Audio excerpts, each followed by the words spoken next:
Hello, hello, and welcome to another edition of Grown Folks Business on a was rainy, but I think it's cleared up Thursday evening. Glad that so many of you could join us this evening, including a couple of new faces. Well, one new face, two guys that show up pretty religiously. Jay Dwayne and Bob. Appreciate you guys for being here. Jay Donaker is gracing us with his presence this evening. Glad he could make it. I know we had talked about you coming on for quite a while. If you want, and it's purely up to you, I can give you a couple minutes if you want to make this some minuscule amount political so you can talk about what you're running for and what you're doing. It's not a must, but it is an offer. So I'll give you the opportunity in just a second to do so. Um, Mary Carmen, good to hear from you. Glad you're well. Glad to see that message and glad I pronounced your name correctly. I'm getting better at it. Every time I see it, I'm on guard. So glad to see that you're watching tonight. Welcome. So tonight's topic, if you want to call it that, is more of a discussion piece that I encourage Jay and Bob to kind of be thinking over throughout the week. I called it 3 to 5. Tell us some of your daily contributions to the bettering of us. So I know some people probably know based on my participation in this space, I do like to adhere to certain philosophical ideals and the way that I approach life, and I don't mind sharing those. But this is less about the philosophical aspect and just more about your intentionality when you wake up and when you leave out the door in the morning or in the afternoon or evening, whenever it is that you encounter your neighbors or community members. What is your contribution? Are you knowledgeable of what you're trying to impart into your surroundings and into the world? So this is going to be a conversation that may steer towards the energies realm. I'm not a astrophysicist and somebody that's beholden to some zodiac notions or anything of that nature, but I have to recognize that there are, positive and negative, good and bad energies that exist, and I think our moods can dictate the energies that we exude as we interact with others. Um, so that's definitely going to play a part in this conversation, I'm sure. So Bob and Jay, again, I had given you guys the content for tonight a little sooner, so you could be thinking it over. And I want to make this, just like I said, more of an exchange of ideas and conversations and how you approach uh, being someone who contributes to the betterment of the sum of us. But before we get to that, so you guys have a little bit more to think about, and Jay Donaker, you can actually have more to think about since you're just being introduced to tonight's topic. But I'll give you the floor for a couple minutes if you want to talk about who you are and what you're doing in Rockingham County. You bet. And thanks, Felton. This will be very brief.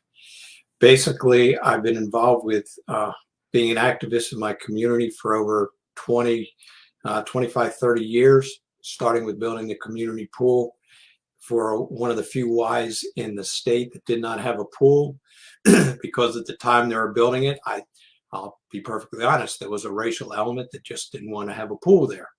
Well, we overcame that. We raised $1 million. That propelled me to want to do other things within the social fabric of Reidsville. So I ran for mayor. I've been mayor 16 of the last 25 years, 2 terms at a time, because I do believe in term limits. And you need a refreshment of the leadership locally by having people step away and having other people step up. So I did that twice. I finished being mayor in November, decided I wanted to continue in politics. I knew I was going to retire at the end of June.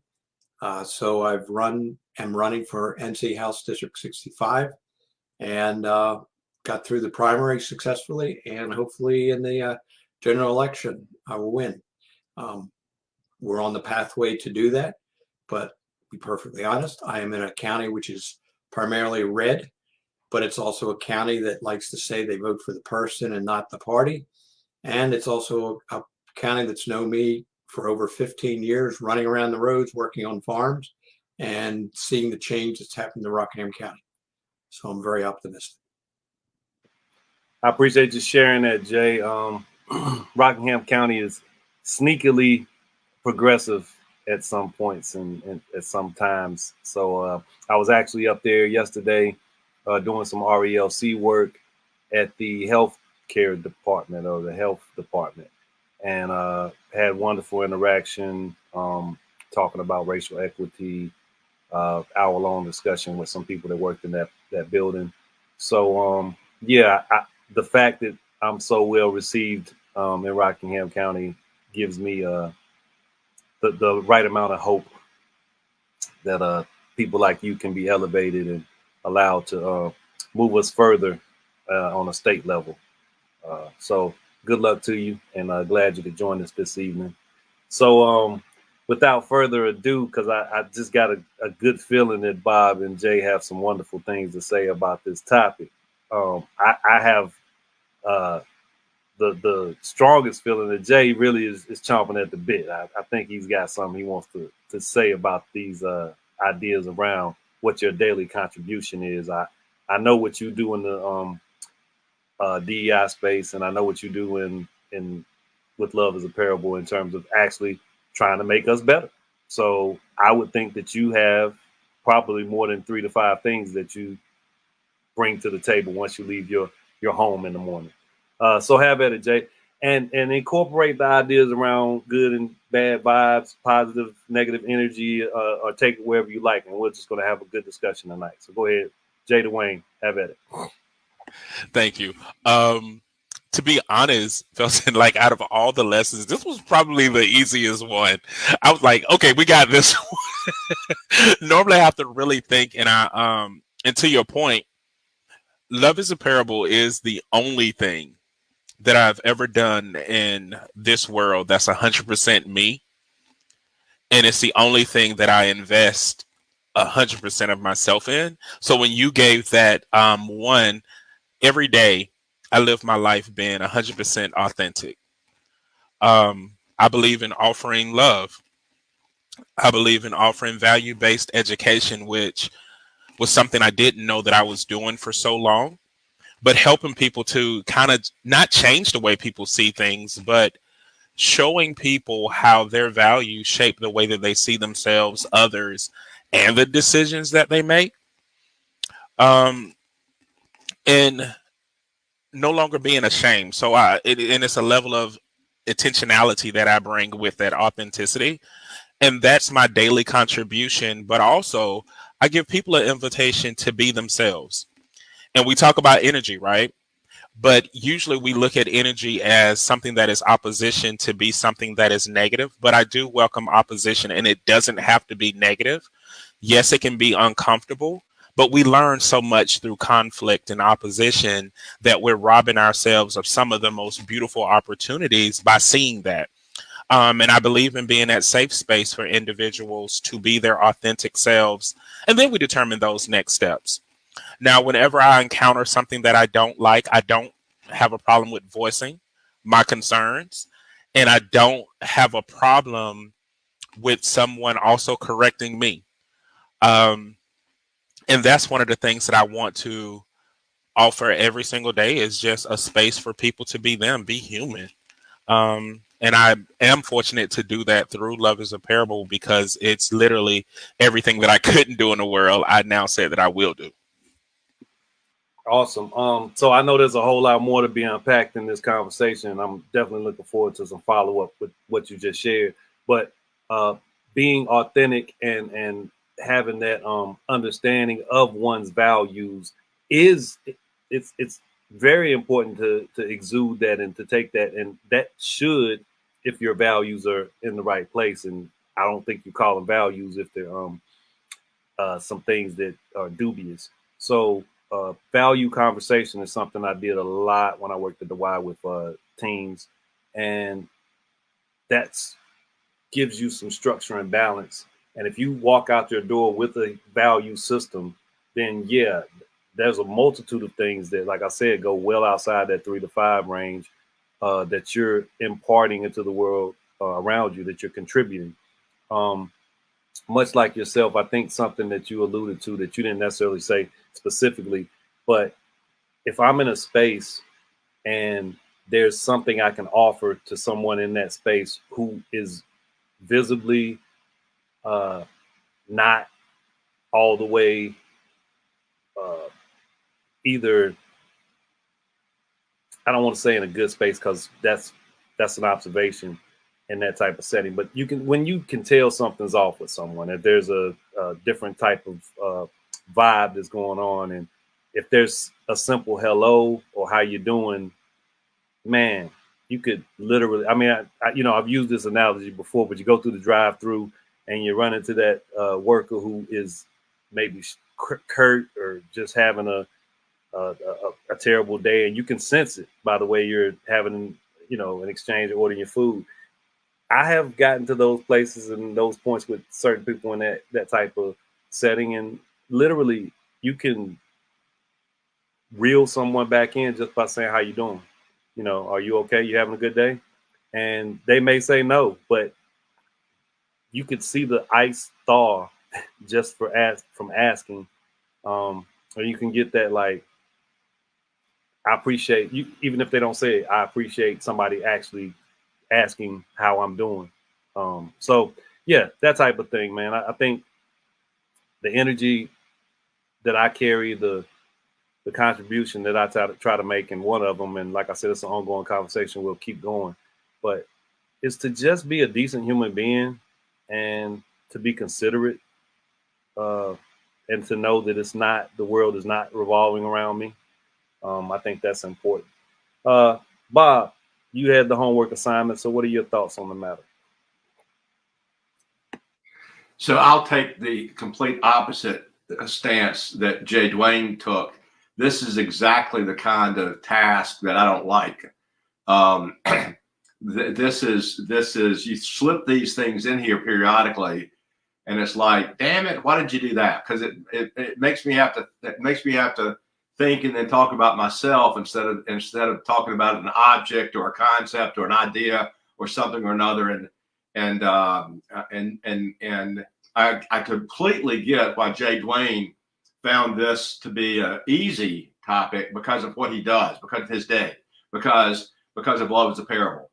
And I completely get that. But I don't have such a thing as Love is a Parable. I don't have an envelope that I live in every day that creates a space from which I operate in a particular kind of way or particular. So I have to think a bit harder. I do have to say that Jay Dwayne's comments about authenticity, I so appreciate that, because one of the things I will say, and this is not something that I do for anybody else, I do this for me, but I do find myself very intentionally gravitating and investing time and interest with people that I identify as being authentic. And so that is such a powerful and such a wonderful way to be. And it's elusive in our culture. It's just elusive. We so many things, including lack of confidence, including social structure, including systemic things, cause us so often, or cause many people so often, to feel like they've got to operate a particular kind of way. And that's a shame. That's such a shame, when people ought to be able to feel that they can live their genuine selves, and that their genuine selves can be valued and recognized and respected and appreciated. So I just make that comment.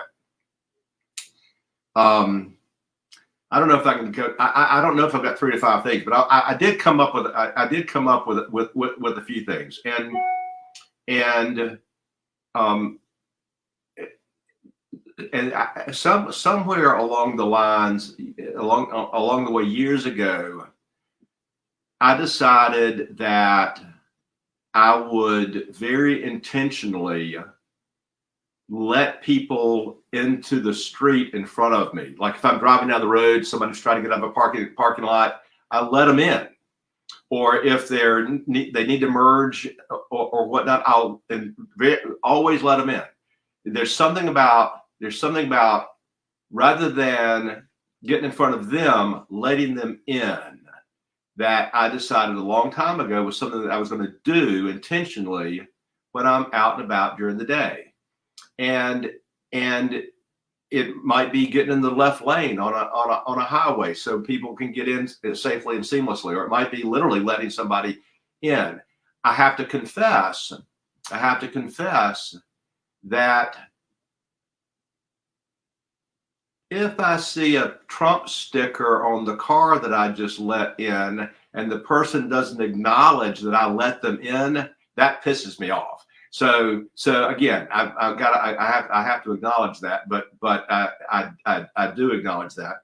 I also find myself, and again, this was a decision, very intentionally.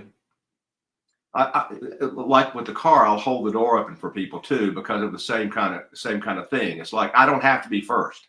You can be first, and I can hold the door, and you can go in. But also things like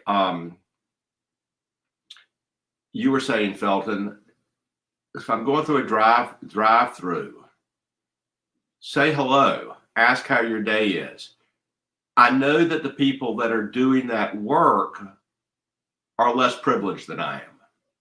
And the least I can do is be polite and appreciative for the work that they're doing, and smile and ask about them and say, something. I'm a good tipper. And that's something else. It's like I'm eating, somebody's serving me, somebody's cooking for me. I'm paying for the food. The least I can do is pay I'm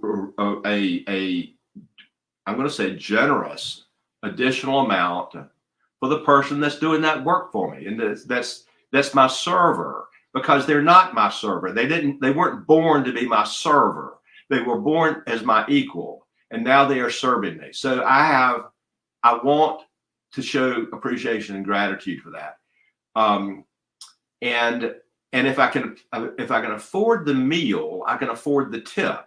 It's foolish to think I can't afford the tip if I can afford the meal. And so I do that, and I treat the server, staff, whatever, with intentional respect for all of the same reasons. So I guess to sum up all of that and to a wrapper, I think that kind of carrying oneself with an intentionality or an intentional spirit of gratitude, appreciation, and respect, those are just some examples of how I do that I think about. But I think that that's a way that we all can add value to the world, and unfortunately, I think it does require a decision to do that, because otherwise we just wander around clueless and unaware that there are other people around us. And yeah, so to sum up, I think consideration is a big one to take with you out the door and show it to your fellow human being. For we know not what somebody else is dealing with, and you don't have to. Being considerate is something that I think we all desire to receive some levels of consideration. So why not give them, no matter what someone's status or station is, or what their position is in your observation. And Bobby, go ahead.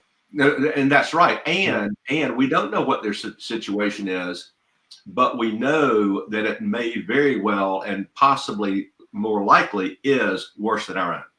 Possibly. That's where I was getting ready to go, because you'd be surprised that some people actually are okay with wherever they're at. I'm not a person that necessarily believes, and this goes to the philosophical things. I think I was talking about this recently. I think it was one of our Thursday morning conversations. Um, Socrates was, homeless and chose that life, but we still know him to this day for a reason. So who are we to, it can be a level of offense to project upon somebody that they're dealing with something that's more averse than you are in life. And the whole rich people kill themselves too notion comes to mind. So that part aside, just recognizing one's humanity, no matter what status or station, affords everyone, if we think about it, some level of consideration that is deserved, no matter what. So that part, I have some questions, but I got to hear from Jay Doniger now. So I got two J's. I'm going to try to make sure I don't get you guys confused. But Jay Doniger, I'm interested if you're able to catch up and grasp what we're doing here. Do you have any things that you leave the house with? I was really interested in how you mentioned what your public service was like, and one of the goals that was accomplished was getting a swimming pool despite the historical racialized baggage that existed. That was a hurdle before you could accomplish that. But that took you having some ideas about what you wanted your community to look like when you left the house in the morning. So what are your contributions? Well, number one, underlying everything is always to be as inclusive as possible, always to be willing to engage everybody at whatever level they're comfortable with. Internally, the book of Matthew is what kind of drives my engine for my values and always has. Can't always live up to it, but certainly try. Lastly, we have a disconnect in government and in civics in general. And that disconnect is spawned by politicians who say, oh, you just don't understand it. It's a complex issue. And it's also driven by people who don't want to be transparent and don't want to engage to where people actually do understand. And they find out it isn't rocket science, and it really isn't as complex as it's made to be. I guess there's a fourth point. I said last, there's actually one more. I recognized when I moved here that the city employees of Reidsville did not reflect our community. And it's been a lifelong struggle on my part with other members on council to work to allow the advantage that many white people have had for numbers of generations to also become part of and parcel of our city administration. And we're not there yet, but we've been working hard at it. And it's just a matter of literally just keep chipping away, making sure that there's no pre work interview, and that it's truly an interview that's up front right out of the gate, and you make everybody's sure that everybody's treated as fairly as possible. Inequities continue to occur, but you have to shine a bright light on it when it does. So I'm hearing one thing that I like to be also is available, accessible. So when you leave your home, you shouldn't still be in the home of your mind and not be prepared to interact with other people who may just want to actually say hello to you or some things of that nature. So be accessible. I think that's a critical element. And also be intentional about knowing that your surroundings should not look and remain one way. They need to be diversified. And if you can contribute to that, then why not do it? So if that's the nuts and bolts of it, if I understood that correctly, I think those are wonderful things to contribute to any community and of course to the world. How can we not be better from that? How can we not be more closer to the ideas around what it is to be a member of the human race, like the betterment of us all? So yeah, great observations there, Jay Doniger. I appreciate that. So a couple of questions. I still follow where your heart leads you in terms of responding to this generally, the topic as it is generally. So if another contribution comes to mind or you want to rephrase something, let it be known. But I wanted to touch on this thing about energies really quickly. So we're aware of this, I'm sure. But if you have an example, if you have an observation concerning this, please share. And I'll start with you, Jay Dwayne. But tonal energies are so important to whatever we desire to contribute or whatever we're desiring to communicate. How you sound. And we all know what it's like to raise our voice or to sound snide or to be short. So are you aware and have you observed or do you pay attention to your tonal energies when you are out in the community and interacting? That is one of my uh, thoughtful contributions, I think, to your point, Bob, because I love that you were very practical with yours. But one of my practical contributions is to, when I interact with anyone, to try to make sure, and it's not even an effort anymore because I think I've conditioned myself that way, that my tone is truly indicative of what energies I want to exude at that moment, how I want to be received. So if you are aware or conscious of that, let's speak on that for a moment. Jay Dwayne, have at it. I honestly think as a black man, you don't have an option. You have to be mindful of your presence in every room that you enter. I can give a prime example. People always think that I'm 6 feet whenever they encounter me. And I promise you I'm 5'11" and 1/4. I want to be 6 feet too. But every time, like the one I get all the time, like, you're 6'3", ain't it? I'm like, no. But also when I say things, it comes with a certain message for whatever reason. And that's good and bad. For instance, I'm that random person that people come up to and just tell their whole life to. Like, I have a flag on my face that says, tell me all of your business. I'm really interested. Right? Equally, when I stand in a room and I say something, for some strange reason, people look at me as if, quote unquote, I'm important. Those are things you have to learn. And unfortunately, life didn't teach us that. They teach you about your gift, but they don't teach you about the potency of your gift. That's something you learn throughout life. Meaning, oh, Felton can crack a joke and people don't take it serious. But Jay, you crack a joke, people will take it serious. Why? Because that is connected to something else that you still have to be mindful of. And so, yes, when I walk into a room, when I speak, when I'm on this platform, wherever I am, I have to always be aware, because I can't afford to have a quote unquote bad day. I can't afford to just let my hair down, because it literally would cost me my livelihood. And I don't think a lot of people understand that from a professional standpoint, from a day-to-day living standpoint, from a judicial standpoint, but even in religion, you have to be constantly mindful of whatever space you go in, how you present yourself, what you're saying. And if you just are loose with it, it's funny, Jay Donica talked about Matthew, but one of my favorite scriptures, every idle word you'll be judged by. I can't afford to have idle conversation. I can't.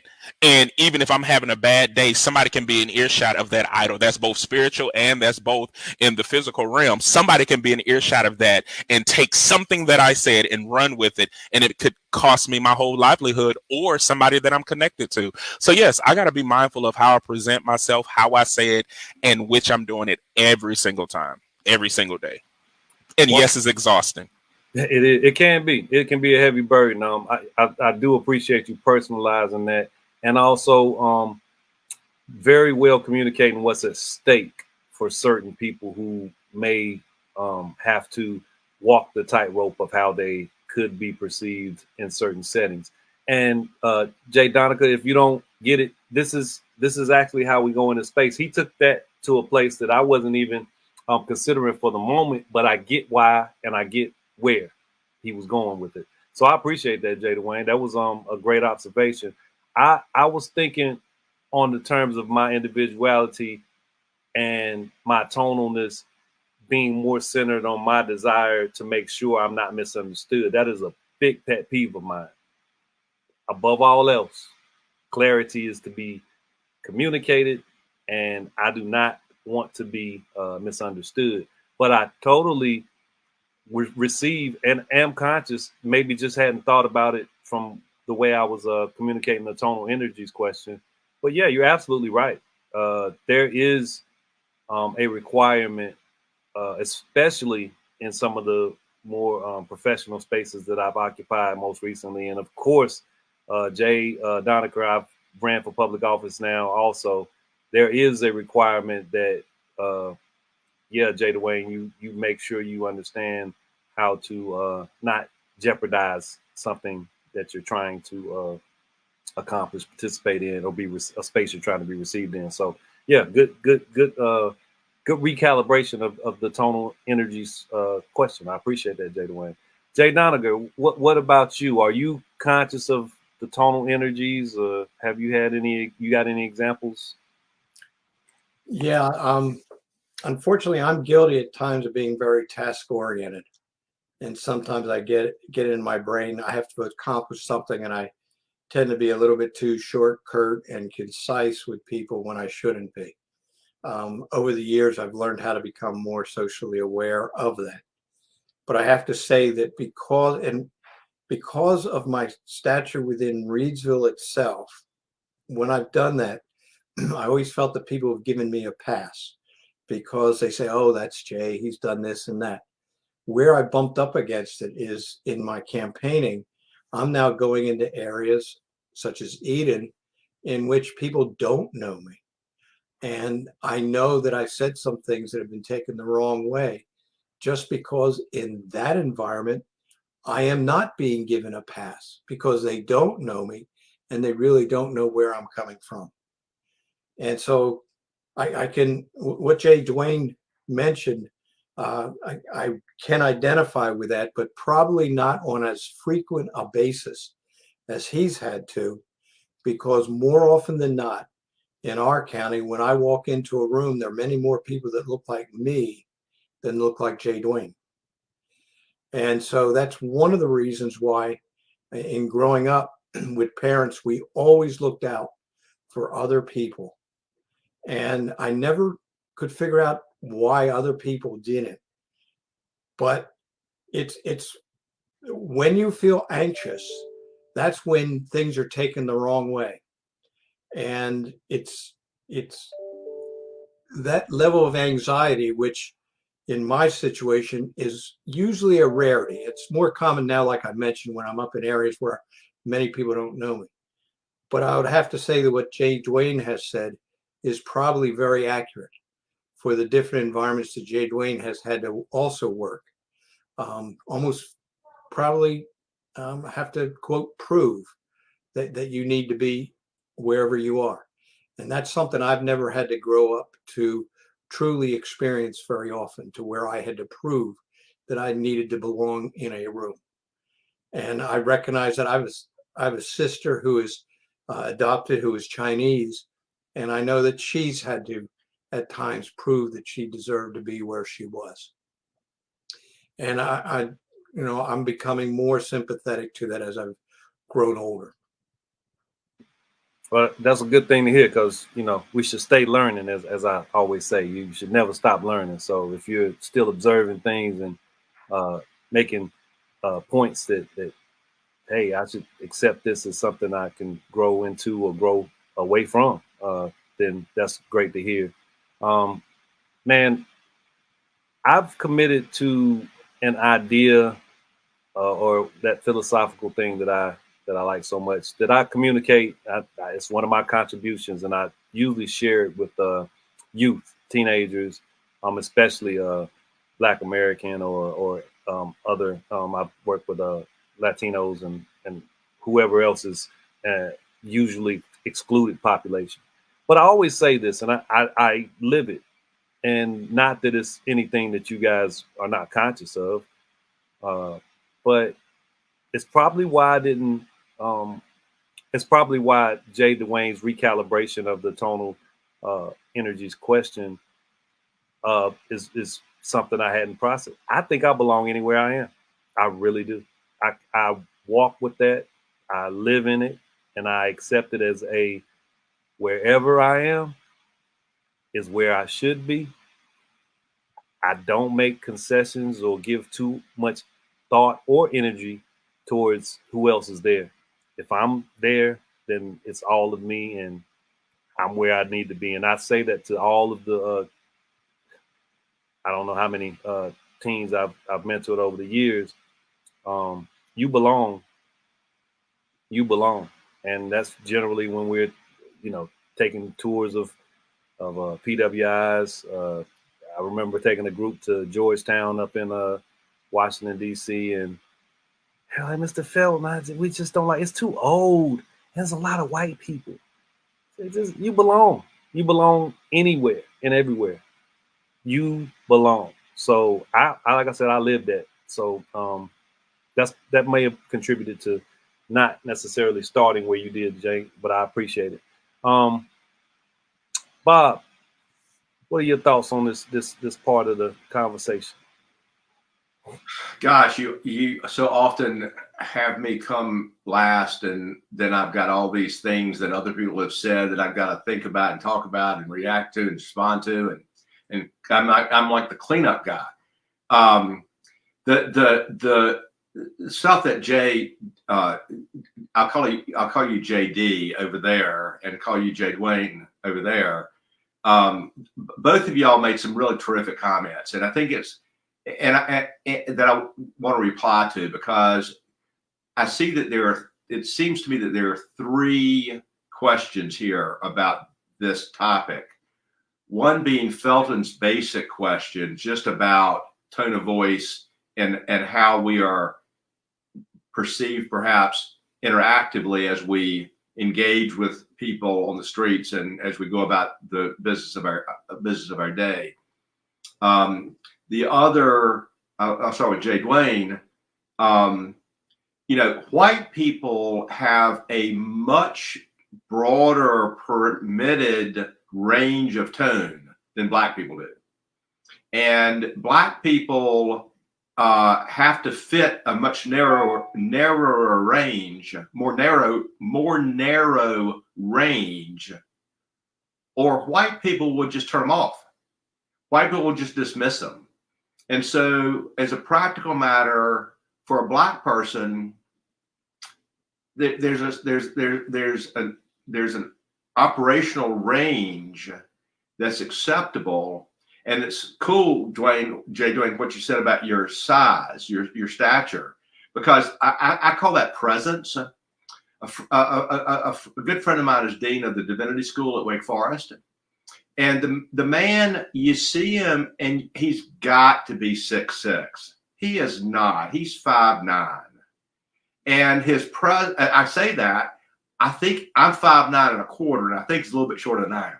The man's presence is so strong and so powerful, and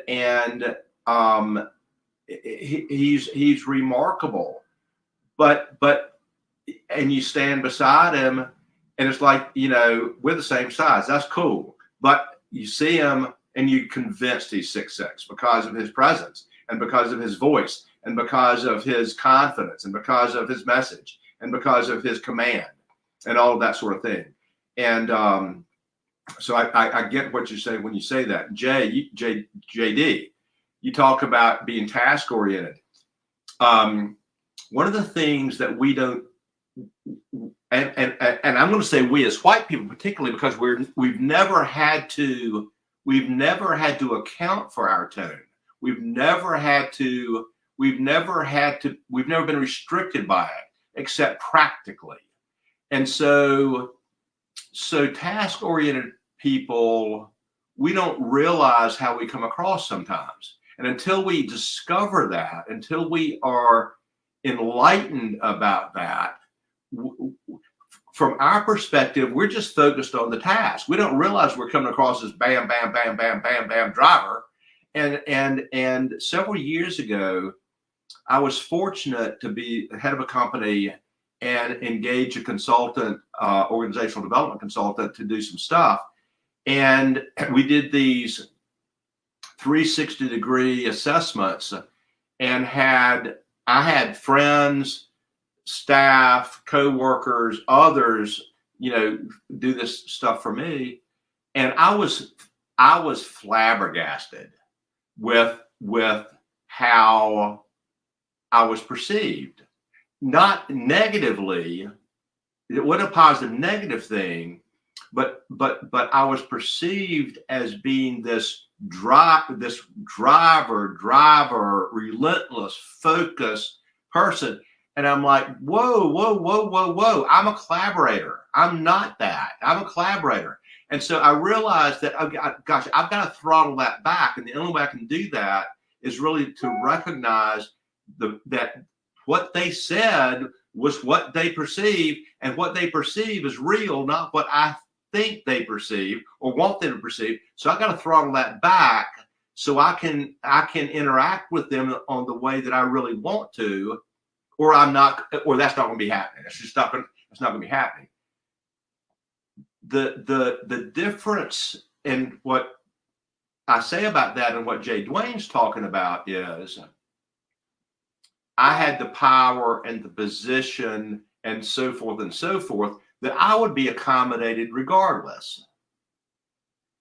The decision on my part was a matter of effectiveness. It wasn't a matter of being considered. It wasn't a matter of livelihood. It wasn't a matter of survival. It was a matter of my effectiveness from my point of view that required me to add that intentionality and add that throttling back, if you will.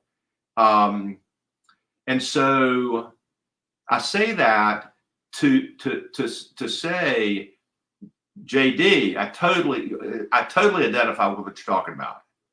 And Jay Dwayne, I totally get what you're talking about. I don't identify with it, but I understand it, because that's a key difference. That's a key difference in race, quite frankly, in this country.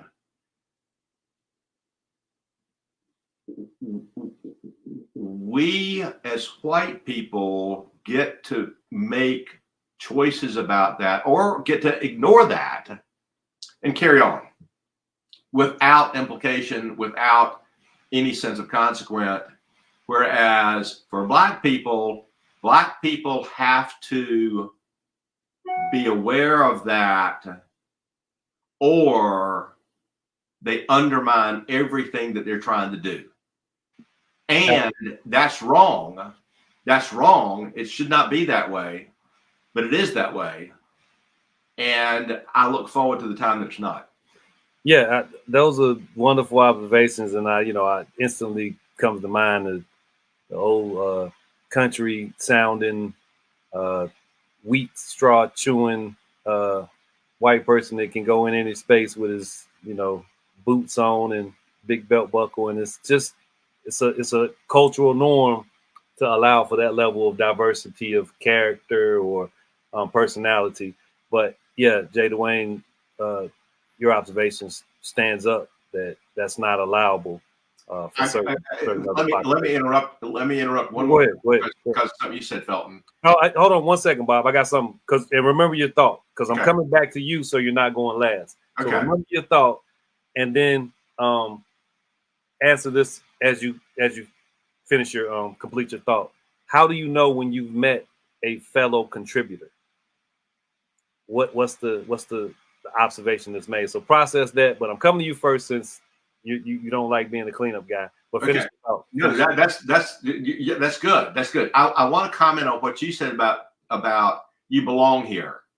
See, one of the things that we need to understand, you need to figure out, is how you are able to carry that so authentically, because that's something that you've got that needs to be bottled and distributed, because that sense of belonging anywhere is exactly on point. It's exactly right. And it needs to be put in the blood of everybody, because yes, you belong. Everybody belongs. Yes. And the second thing you asked me to think about was what? So how do you know when you've encountered a fellow contributor? Authenticity. Back to Jay Dwayne's comment. back to Dwayne's comment. It's authenticity, because I don't mind being wrong. If I'm wrong, I want somebody to tell me and help me understand and help me sort that out. Or if we've got a disagreement, I want to hear the perspective so that we can work that, because I don't mind disagreement. You and I are the same, Felton. We despise being misunderstood. I don't mind if you understand me and you don't like it, I'm good with that. Just don't misunderstand. Don't misinterpret. If you like it or don't like it, cool, as long as it's based upon truth. If you misunderstand and like it, I'm not good with that. I want you to understand before you like it. I want you to understand before you dislike it. I don't care whether you like it or not. I want you to understand. And with understanding and with truth, we can have conversation and we can engage things and we can interact in a way that's authentic and real and constructive. And it doesn't matter what the topic is. If we're genuine, vulnerable, authentic, caring, all those sorts of things, it does not matter. We can sort it out and we can come to terms. Agreed. I think relational is critical to understanding that you're in that, and not overbearing, that you are encountering a person that, you know, may be of that same sentiment. And that's where JD and I have to be concerned, because if we can be perceived as overbearing because we're so task focused, and I know Jay, I don't know Jay, but I know him well enough to know he does not want to be perceived that way. And so that's where we have to be concerned, because we don't want to be perceived that way. But our energy and our task focus oftentimes might cause that. I'm glad you brought that back up, because I was going to actually give a bit of possible, I don't know if it's considered advice at this point, but because you've already made the observation about that. But, you know, one of my favorite people who's no longer with us, Portia, used to call me anal. You're so anal. You know, we planning stuff. I got to have it a certain way. And I don't see it, but she would see it and she would be like, relax, stop it. If I missed the session, I was out for some reason, I'm calling, seeing how everything went. She said, boy, you better just chill. You good. And stop worrying about stuff.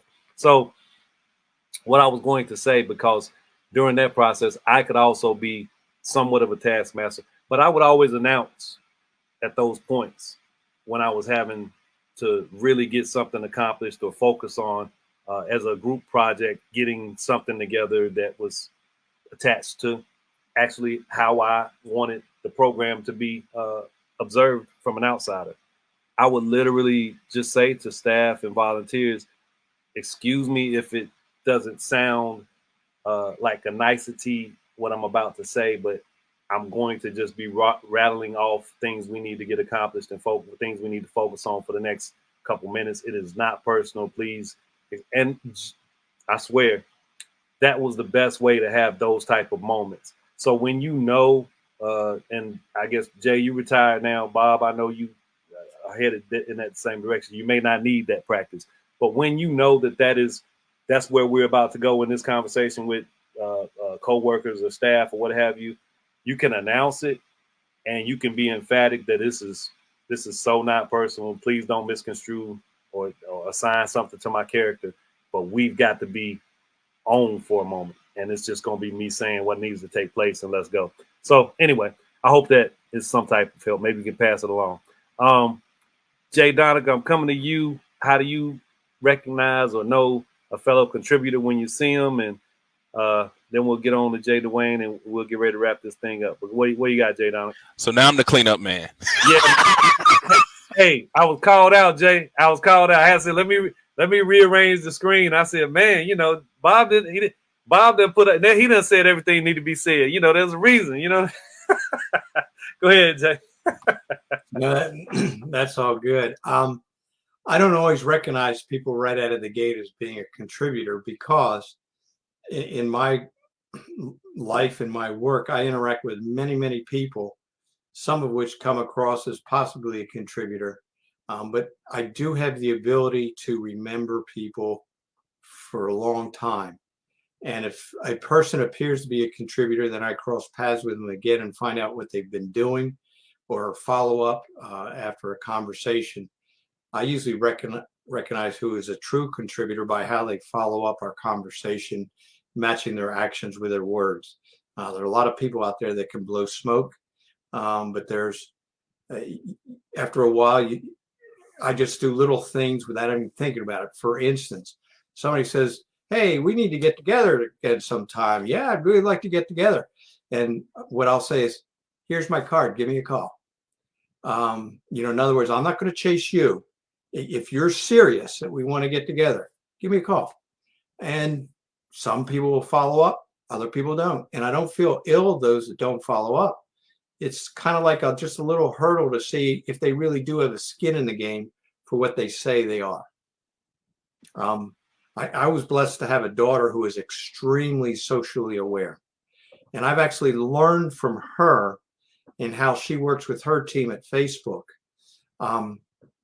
getting things done with everybody being remotely all over North America, but which I've listened in, and she just has a style of recruiting people into tasks without having them participate because she's their manager or anything like that. And that is something I had to take a long time to learn.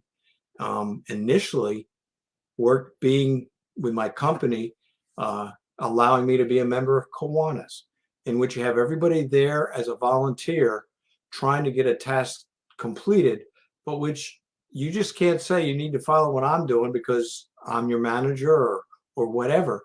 You have to learn how to recruit in a very nice, soft way. We're losing that at the moment because we don't have many companies that are willing to afford to allow people to participate, whether it's Lions, Rotary, Kiwanis, anything in which everybody's there for not because they're being paid, but because they're there, their heart's there. Church activities is another way that you can develop the ability to do that. It took me a number of years to be able to do that. Yeah, I did. I like your observation about consistency. I think that's a trait that I pay attention to also. Being of your word. I'm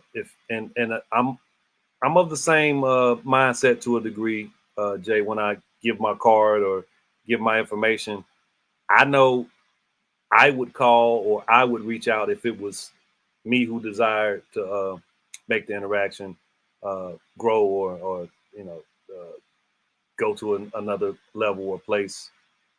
I want the same in return. So I get that consistency, that opportunity, that taking advantage of the exchange or a potential interaction. It's observable. I get that. Go ahead, Jay. I do have one little thing, and it's a nitpicky thing that I discovered, and it's directly about tone. Literally, I discovered that when I was on conference calls, that I could not speak into my phone with the speaker mode. I found that I was raising my voice and not shouting, but pushing harder than if I just put earbuds and then just spoke. I found that it was more conversational.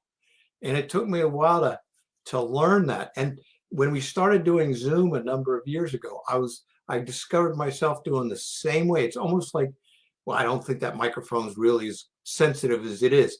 And I found myself really pushing. And I could tell that some people just were getting lost with my presentation and my tone of my voice than what I was trying to say. That is a wonderful observation. I've actually just become more accustomed myself as I've done this more and more in cyberspace. And holding a microphone, it's better to say a few words, pleasantries and what have you, so that you can gauge how you're sounding before you just go into your spiel.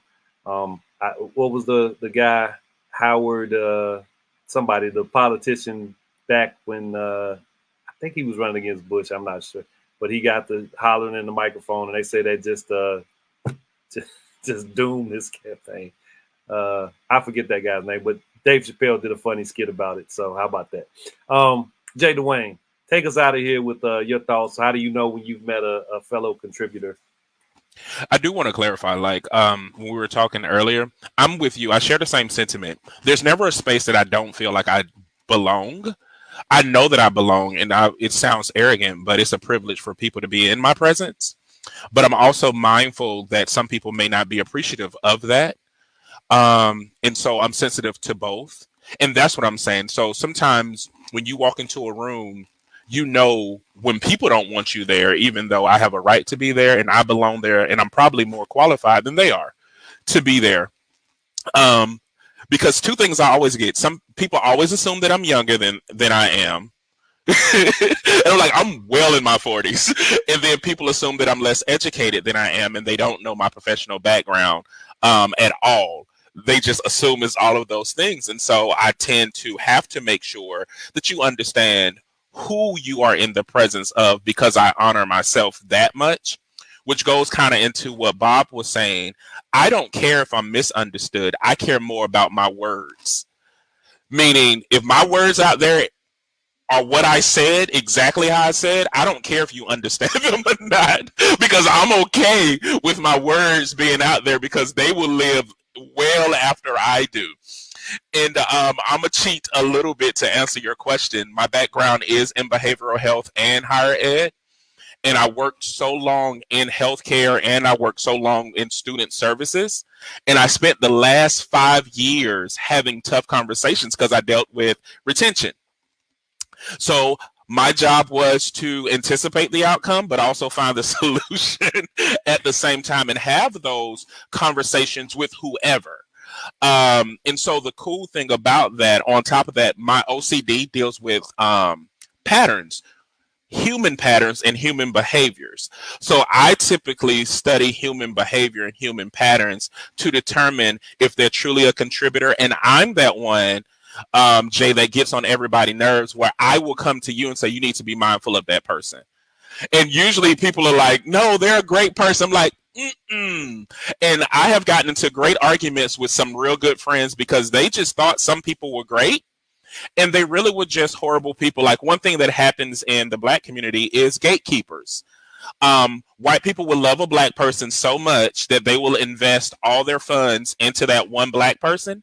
And even though they respect other great Black people, they'll say, oh, we'll just give you the money, Felton, and you give it to Jay. No, they do that all the time. Like, no, Jay is great. And so I'm the one that says, hey, they put you in a position of a gatekeeper, and they usually don't like it. I'm like, you have no control over it. They have selected you as a gatekeeper. Now, what you do as a gatekeeper determines the legacy of everyone that's connected to you. So I'm that one that will have those conversations and not afraid to do it. And so I'm able to tell by their human behavior, but also truly the energy, the vibes, the spirit, whatever term people want to use. There is something that happens that serves as a confirmation to let you know this is a person I should connect with or disengage. And one of the things that we always teach, if you have to second guess, that's already your warning.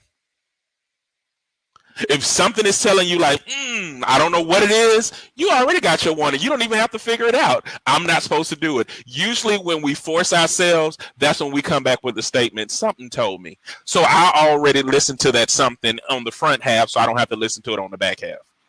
Yeah, red flags are critically important. Being observant can actually, being a person that is observant can actually be mentioned in that contribution to the world, because if you're an observant person and you're a decent human being, then you share those observations, as Jay is saying, with the people that you care about, or the people that you know may be vulnerable to some shenanigans.